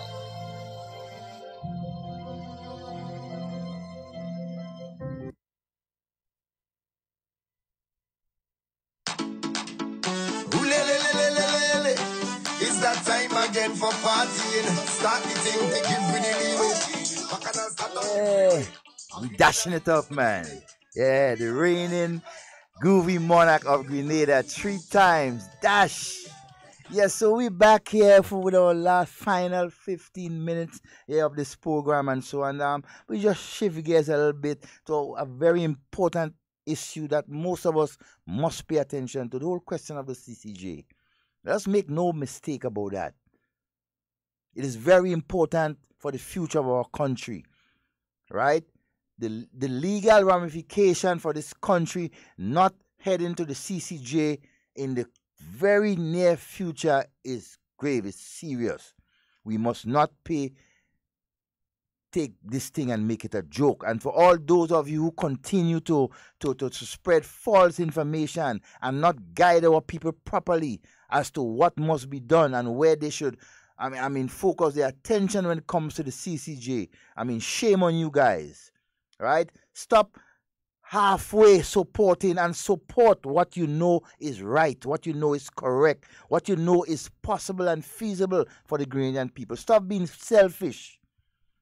Stop doing and saying things for your own personal gratification because you are a lawyer or because you are a big businessman and you can afford going to the Privy Council that you will basically not encourage the majority of Grenadians to go and do something that will benefit them. I'm sick and tired of most of you pushing that line about, we are not ready for the CCJ, and about, lawyers that come from within our bowels would not do a good job as those lawyers that you have in the Privy Council. Man, shame on you with that garbage. All of them have been trained in exactly the same school to study law, to do law. Some may have more experience than some. But for us in the Caribbean, there is no other choice, in my view, for us. There must be no other choice but to get our own people to serve us, to give us advice as to the way forward legally. Let us stop encouraging our people to continue to go to the Privy Council that does not benefit us. It is costly. It costs us hundreds of thousands of dollars just for one case. How much of us in Grenada can be served by such expense? Imagine the poor and average Grenadian will not and will never have the opportunity to get their voice heard in the CCJ because of the financial issue. Will it be fair? Hey, it can be debatable, but wouldn't it be better for us as a people to serve and to judge our own people, to give us the experience and the ideas by our own people? Wouldn't it be better? Good morning and welcome. Good morning. Hello? Yeah, so I am tired and fed up of all those rumblings and grumblings about which direction we must go. There must be only one direction, in my view, the CCJ. It is a must. It is the only place that we Grenadians can go and, in my view, get a fair and equitable hearing. We can stay right here in Grenada and hear our cases being attended to via video conferencing. Very little cost. It will be affordable to the average Grenadian to have justice served at a minimal. Justice served at a minimal.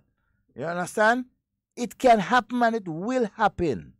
So my advice, my continued advice to our nations, to the nation's people, look, pay attention to the details. Pay attention to the importance.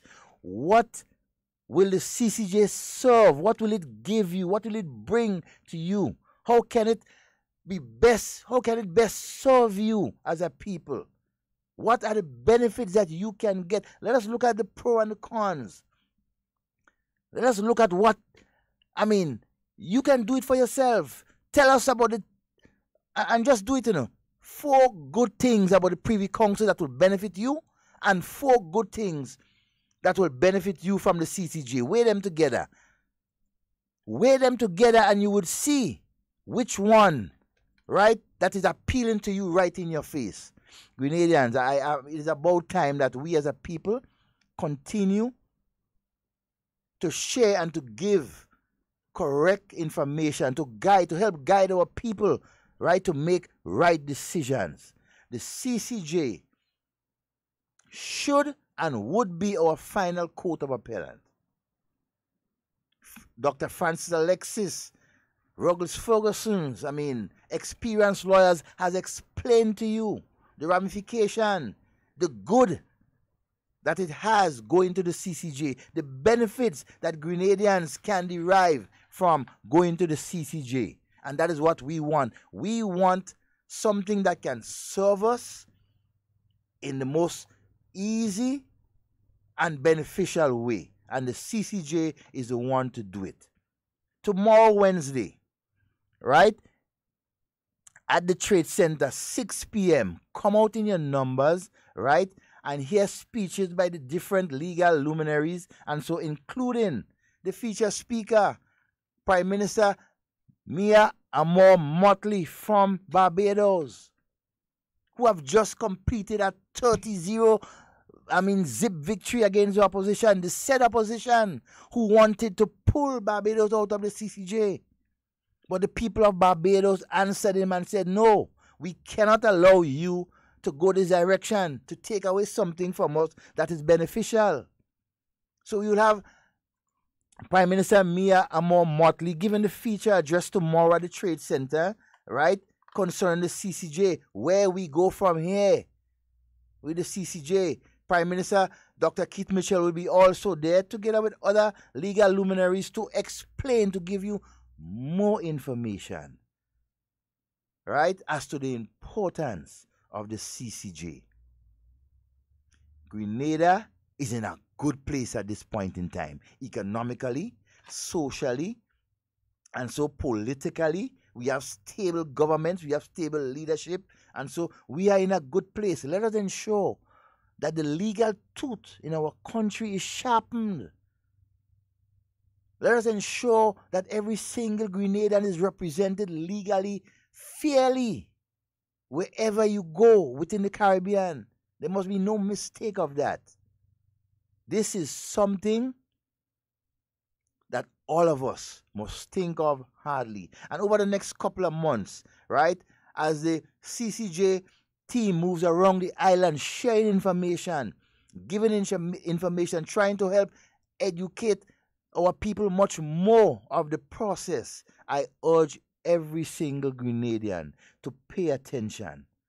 Pay attention to the details and the importance of the CCJ. Tomorrow evening's session will be carried live via the Hard Talk link 89.5, and so from 6 p.m. right? Also on the Hard Talk Facebook link, and so follow us and we will be carrying it live. Also to GIS will be carrying it. Also WPG 10 TV, right, will be endeavoring to carry it also. So we have a number of forums, a number of things that will be carrying, right, that particular session tomorrow evening. So those of you who cannot make it to the Trade Center can listen or view it, right? Help educate yourself when it comes to the CCJ. Let us not take this for granted. Grenada is in a very good place.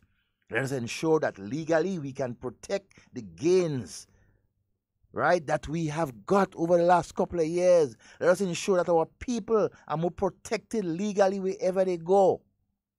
Let us all be part of that process to bring the CCJ to Grenada as our final court of appeal. For too long, we have remained in the shackles of colonialism. For too long, we have been overshadowed, right, by our colonial masters dictating to us what to do, when to do it, and how to do it. It is about time that we take our destiny in our own hands and do what is right for the future of this country. Good morning and welcome. Good morning. Good morning, Mr. Vaughn. Not too bad. Mr. Vaughn. Hey, not too bad, my friend. Everything good? For the time being, hanging in there. Yeah, that's Roland, man. Yeah. Oh, yeah. What's up, man? It's been a long time, good. bro. It's a long time. Man. Hey, you're live there. I see everything. That's good, man. You know.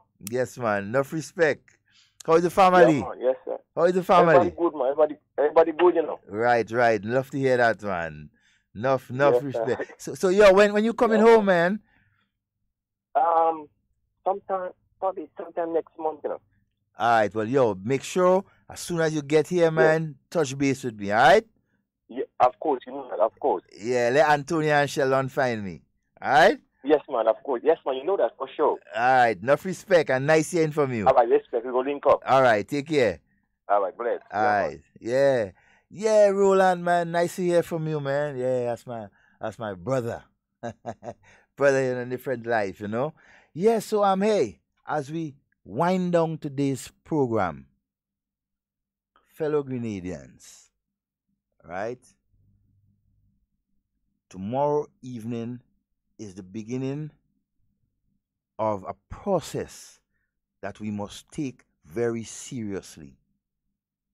Our Prime Minister and the Prime Minister of Barbados will lead us, right, in a process that will culminate somewhere along October, November, when we will vote, when we will attempt to vote and be successful in ensuring that Grenada goes to the CCJ and use it as their final court of appellant. Why is this so important? It is our future. It is the easiest way forward for us. It is more beneficial to us. It is less costly to us. And I guarantee you that the legal luminaries that sit on these bodies are just as good or even better than those that we are fighting to go to the Privy Council. Rest assured, right, that the performance of our legal luminaries within the Caribbean, those who have been charged with the responsibility of dishing out justice for our people in the Caribbean, right, they are equipped, they are educated, they know what they are about, and we must support them. We must have no fear in trusting our people with our destiny. Why would you want to trust someone out of your house with the future of your house? No, you can't. You have to do it from within. Yes, you will have to seek assistance from outside, but it must be maintained from within. That you must decide the destiny of your family. That is what we are trying to do. Grenada must decide the future of itself. The people of Grenada must come out in their numbers and vote yes to the CCJ when that time comes around, because it is important for us. Not just because it is a CCJ, but what it can do for us as a people, how it can lessen the burdens and unshackle the chains of colonialism around our heads. It is about time the people of Grenada stand up again and say, now is the time. Now is the time. As a people, we must go forward legally using the CCJ as our final court of our appeal. My brothers and sisters, this has been a wonderful morning, full with information from Senator Simon Steele in the post-cabinet briefing and so. And I continue as much as possible to enlighten you, to give you information, to share with you most of the things that is going on, to dispute some of the irresponsible statements that are being made by persons out there, to scare you, to ensure to malign the Prime Minister and the leadership of this country, right? To continue to try to destroy them, but it will not happen. As long as this program is here, it will be the voice of the people continuing to share information, right? To be an heir to all those who want to contribute. My name is Devon Romain, together with my technical assistant Nazim Benjamin. Hey, it has been a wonderful morning. Take care and peace out. You are invited to a public session on the Caribbean Court of Justice this Wednesday, August 29th at the Grenada Trade Center. Come and hear a special address by Barbados Prime Minister Mia Mottley, as well as presentations by members of the local CCJ committee. Also, come armed with your questions and comments as we host a full interactive session. It's a special session at the Grenada Trade Center from 6 p.m. this Wednesday. It is the launch of the public activities as Grenada gets ready to affirm the Caribbean Court of Justice as its final appellate court. We are supporting the CCJ as we break the chains of colonialism for one united Caribbean. If you are West Indian, then show me you dare. Put something up in the air. Antigua, put your flag up. Barbados, put your flag up. Grenada, put your flag up. St. Kitts, Dominica, put your flag up.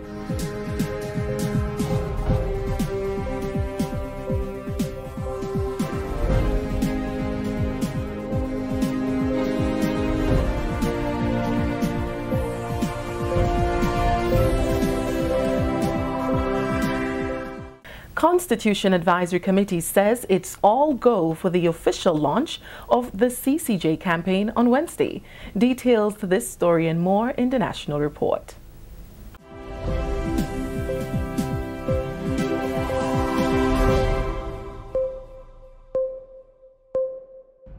Welcome back, viewers, with the National Report for today, Monday, August 27. I am Abigail McIntyre. In a matter of months, Grenadians will be asked to go to the polls in a second referendum to determine whether the Caribbean Court of Justice, the CCJ, will become the country's final appellate court. An official launch of the campaign to Referendum Day is carded for Wednesday, August 29th at the Grenada Trade Center from 6 p.m. A number of speakers are listed to make brief presentations that include Prime Minister Dr. the Right Honorable Keith Mitchell and Barbados's Prime Minister Mia Mottley. Other speakers will include the Chair of the CCJ Advisory Committee, Dr. Lawrence Joseph, and law student Cherise Noel. Member of the CCJ Advisory Committee, Attorney at Law Ruggles Ferguson, says the time to make that move is now. When you speak CCJ, you speak access to justice, greater access to justice. And when we speak, therefore, of retaining the Privy Council as our final court of appeal, the question arises, retain it for who? Because if you have a court and you can't access it, it's a major problem.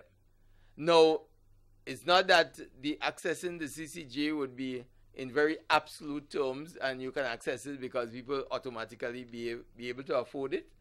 But especially for certain matters, you can call lawyers in Trinidad to assist. Mr. Ferguson says there are a number of reasons why Grenada should agree to the appellate jurisdiction of the CCJ.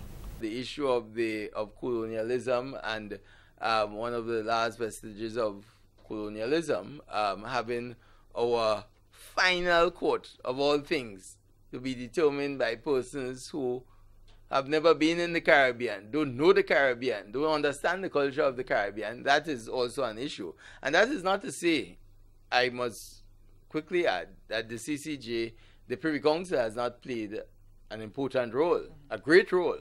But it's important that matters of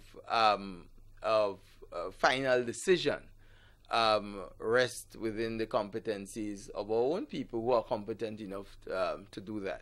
At the end of the speeches, there will be a question and answer segment to allow members of the public to have their queries addressed. Prime Minister and Minister for Finance, Dr. the Right Honorable Keith Mitchell, has thrown his support behind the Grenada Development Bank's decision to re-evaluate and relaunch its Small Business Development Fund program. On Saturday, the bank held a retreat at the Guave Fishing Complex to engage stakeholders and formulate an action plan as it prepares to move forward. The Small Business Development Fund will celebrate 5 years in September. Since its existence, the program has disbursed over $7 million to over 700 applicants. The program has its fair share of challenges. The Management Committee, GDB, and the Small Business Development Fund staff have worked on several corrective measures to improve aspects of the program. We are now at a point where we believe that we need to step back and take a full look at the program to ensure that it continues to meet the needs of the country and, most importantly, in line with the goals and mandates of the Government of Grenada. Chairman of the Management Committee, Dwayne Noel. Grenada's Prime Minister Dr. Keith Mitchell said the small business sector has been a major contributor to economic growth. He stressed the need to optimize the effectiveness of the fund. The more we invest in this sector, the stronger the economy of the country. And philosophically, colleagues, I am of the view that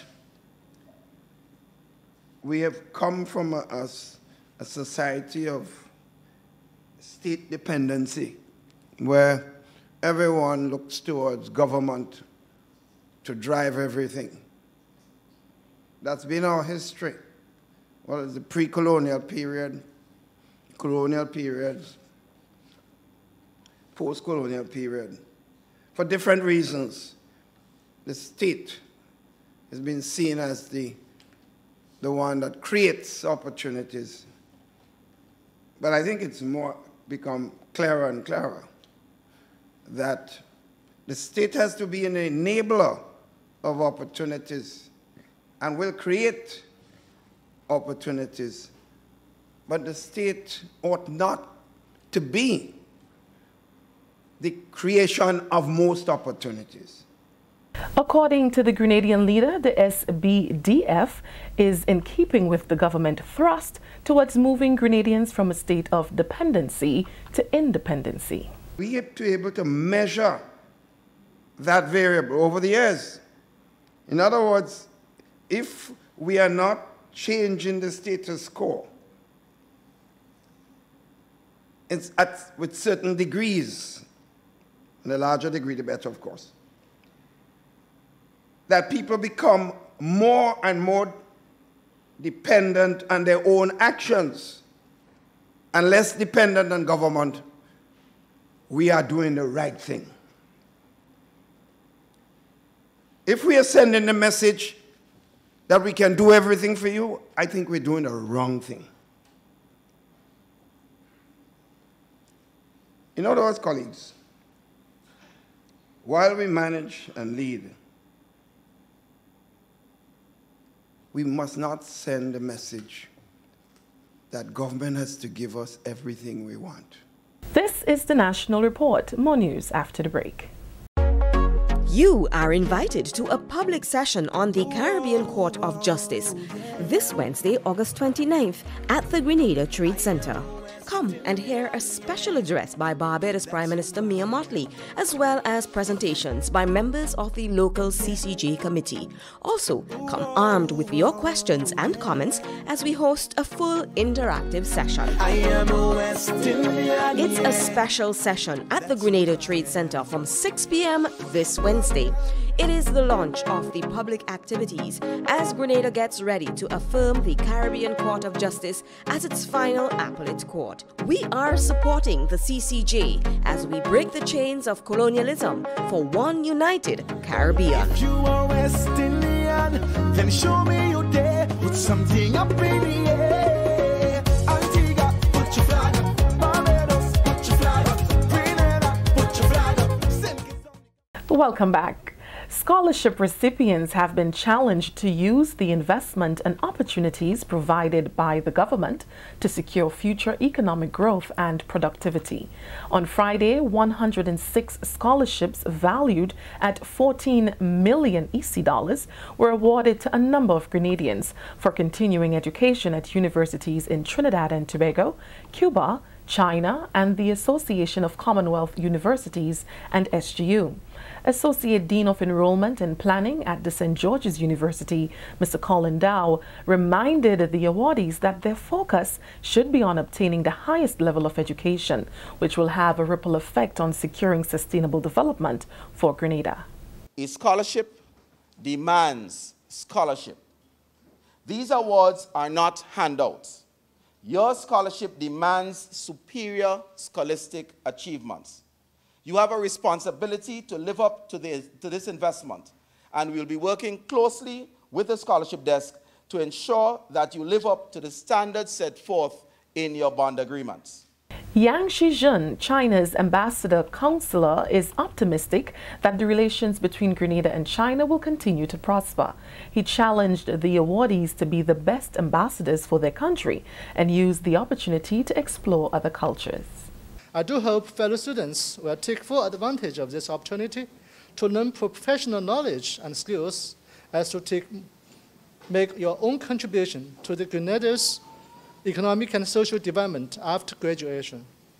At the same time, I suggest that you use your spare time to visit different places in China, communicate with different Chinese people, experience Chinese culture, making more Chinese friends, and try to be goodwill ambassadors. And that puts a wrap on the National Report for today, Monday, August 27th, 2018. To recap the major story, Constitution Advisory Committee says it's all go for the official launch of the CCJ campaign on Wednesday. I am Abigail McIntyre. Thank you for viewing. Stay up to date with all that's happening with the new National Party, NNP. Send us a message via text or WhatsApp on 405-8683 with your name, email, and constituency. Stay in the know with NNP. Get updated.